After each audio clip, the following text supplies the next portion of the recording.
কত কিছু হয়ে গেল, কোথাকার লোক কোথায় চলে গেল, কিন্তু বিজেপির জাতীয় সভাপতি নিয়ে ধন্দ তা কিন্তু কিছুতেই কাটছে না। বর্তমান সভাপতি জেপি নাড্ডার বিকল্প খোঁজ হচ্ছে সেই 2024 সাল থেকে। সভাপতি স্থির করার বিষয় আরএসএস এর সঙ্গে মতৈক্য হচ্ছে না বিজেপির, তাই দীর্ঘদিন ঝুলে আছে বিষয়টি। এই মুহূর্তে উঠে আসছে 3 গেরুয়া নেত্রীর নাম। আরএসএস এর সম্মতি মিললেই 3 জনের একজন নয়া সভাপতি। বিহার নির্বাচনের বুথ ফেরত সমীক্ষার ফল নিঃসন্দেহে বিজেপির পক্ষে স্বস্তি। বুথ ফেরত সমীক্ষা বলছে এনডিএই ক্ষমতায় ফিরবে, ফলে বিজেপির অন্দরে খুশির হাওয়া। আপাতত আর কোনো ভোট নেই, পরের ভোট 26 এপ্রিল মে নাগাদ, বাংলা, কেরল, তামিলনাড়ু, আসাম ও পুদুচেরিতে। তাই ঠিক এখনই বিজেপির সর্বভারতীয় সভাপতি নাম ঘোষণা করার সময়, এমনই মনে করছে বিজেপির শীর্ষ স্তরের একাংশ। সূত্রের খবর, সর্বভারতীয় সভাপতি স্থির করার বিষয়ে আরএসএস এর সঙ্গে মতৈক্য হচ্ছে না বিজেপির, তাই দীর্ঘদিন ঝুলে আছে বিষয়টি। বিজেপি জাতীয় সভাপতি পদে জেপি নাড্ডার বিকল্প খুঁজছে 2024 সাল থেকে।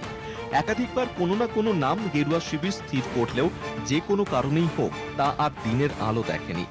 বারবার এই জন্য দায়ী করা হয়েছে আরএসএস এর বিজেপি দ্বন্দ্বকেই। সম্প্রতি সংবাদ মাধ্যমকে সাক্ষাৎকার দেওয়ার সময় এই প্রশ্নের মুখে পড়েন প্রতিরক্ষা মন্ত্রী রাজনাথ সিংহ। আরএসএস বিজেপির কোনো সংঘাতের জল্পনা সম্পূর্ণ উড়িয়ে দিয়ে রাজনাথ বলেন, বিজেপির সভাপতি পদ নিয়ে আরএসএস এর সঙ্গে বিজেপির কোনো মতভেদ নেই। বিজেপির রাজনৈতিক বিষয়ে আরএসএস কোনো হস্তক্ষেপ করে না। সভাপতি নির্বাচন বিহার বিধানসভা নির্বাচন শেষ হওয়ার পরেই সম্পন্ন হবে। বিজেপির সর্বভারতীয় সভাপতি নাম ঘোষণা কবে? নয়া সভাপতি নিয়ে আরএসএস এর সঙ্গে মতৈক্য হচ্ছে না বিজেপির, সেই কারণেই দীর্ঘদিন ঝুলে আছে বিষয়টি। সভাপতি পদে জেপি নাড্ডার বিকল্প খুঁজছে 2024 সাল থেকেই। বিজেপির রাজনৈতিক বিষয়ে আরএসএস হস্তক্ষেপ করবে না জানিয়েছেন রাজনাথ সিং। বিজেপির সভাপতি পদে মেয়াদ উত্তীর্ণের পরেও রয়ে গিয়েছেন জেপি নাড্ডা। নাড্ডার উত্তরসূরি কে তা নিয়ে জোর জল্পনা রাজনৈতিক মহলে। বিজেপির নির্ভরযোগ্য সূত্রের দাবি, বিজেপি এবার কোনো মহিলাকে সর্বভারতীয় সভাপতি করার কথা ভাবছে, তাতে আরএসএস নিঃশর্ত সমর্থন জুগিয়েছে। পাশাপাশি আরও 2টি শর্ত পূরণ করতে হবে বিজেপির মহিলা জাতীয় সভাপতিকে। এক, প্রস্তাবিত মুখকে দক্ষিণ ভারতের হতে হবে, কারণ উত্তর ভারত জয় মোটামুটি হয়ে গিয়েছে। বিজেপির এবারের টার্গেট দাক্ষিণাত্য দখল। 2, দক্ষিণ ভারতীয় হলেও হিন্দি ভাষায় দখল থাকতে হবে, কারণ গোটা ভারতের রাজনীতিতে হিন্দি ভাষা অত্যন্ত গুরুত্বপূর্ণ। এই 2 শর্তই পূরণ করার যোগ্যতা রয়েছে 3 নেত্রীর। সভাপতি হওয়ার দৌড়ে আছেন এই 3 প্রভাবশালী বিজেপি নেত্রী। নির্মলা সীতারামন বর্তমানে কেন্দ্রীয় অর্থমন্ত্রী।